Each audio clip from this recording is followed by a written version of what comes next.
Hey guys, I wanted to come on and talk about a hot topic nowadays, especially in the weight loss world, and that are these GLP-1 inhibitor injections. So if you Google these or look them up, there's lots of controversy out there. Are they safe? Are they not safe? Should we be using them? Do they cause muscle loss? You know, what's going on with these shots? As a provider, when I'm talking to my patients and what to do, what not to do on their weight loss journey, I often do use these medications, either pharmaceutical brand or as a compound, depending on the patient and their situation. What they can afford or not afford often plays a role in that. So from my perspective as a provider, because there are tons of studies and case studies and just mounds of opinions out there. It's like, how do we make a decision here? And just right now I wanted to give my thoughts towards them.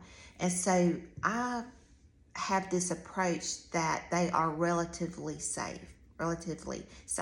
And what I mean by that is that in my diabetic patient that has type 2 diabetes, when I compare the risk of and even the risk of having these adverse effects or side effects from using these medications and the adverse effects in the disease process of diabetes, more than likely there's more benefit to using these injections than not. So with weight loss, a bit different. So we do have some studies, some case studies even showing or suggesting serious side effects such as pancreatitis, even vision loss, further slowing down of the gastric motility tract, motility of the gastric tract. We call that gastroparesis. It's just this slowing down, almost this paralyzation of the motility of the bowels. There's very serious side effects from these. I often see these side effects practically in my practice with my patients more associated with the higher doses or the patients who are maxed out on these doses, can't take any more. And so, you know, and that just makes sense. If you think it's kind of step back and think about it, that's just common sense, is that the higher dose you use, the more you're going to have side effects. And so my approach is that, with that in mind, is especially with my weight loss patients, is can we keep a low dose? Can we keep at a half dose even? And so there's this other thought out there called microdosing. And so this takes patients who are obese or overweight or on that trajectory, that disease pathway to, if they do not change something, they'll end up with heart disease, diabetes, you know, all those metabolic diseases. And so they may already have prediabetes, they may have metabolic syndrome, fatty liver, may have started to have some hypertension.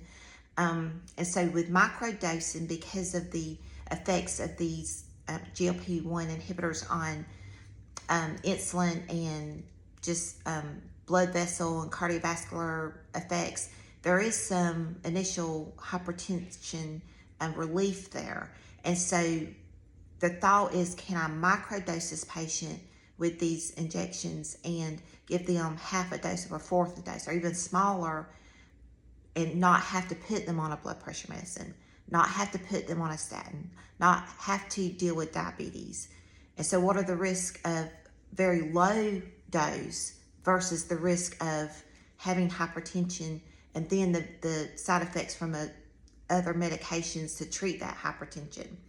And so when I worked in cardiology with my cardiology patients, I would tell them, especially my hypertensive patients, I would tell them, you know, on average, it takes 2 to 5 medications to control hypertension.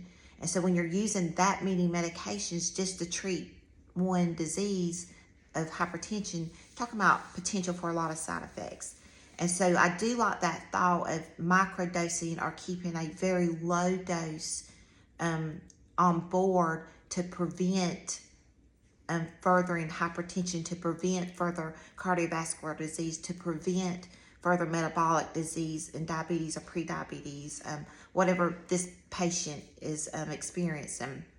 And so that's just kind of my approach to it. And to me, it's just common sense, because I tell patients too all the time, I said, we don't have long-term studies on these medications.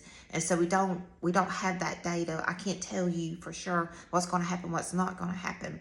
But common sense, again, tells me that we're being safe if we're staying at the lowest dose possible. And so we're using this as an adjunct therapy in addition to diet and lifestyle and exercise, all those things that we know are good for us. And so, again, my approach to weight loss or any kind of metabolic disease is hormonal.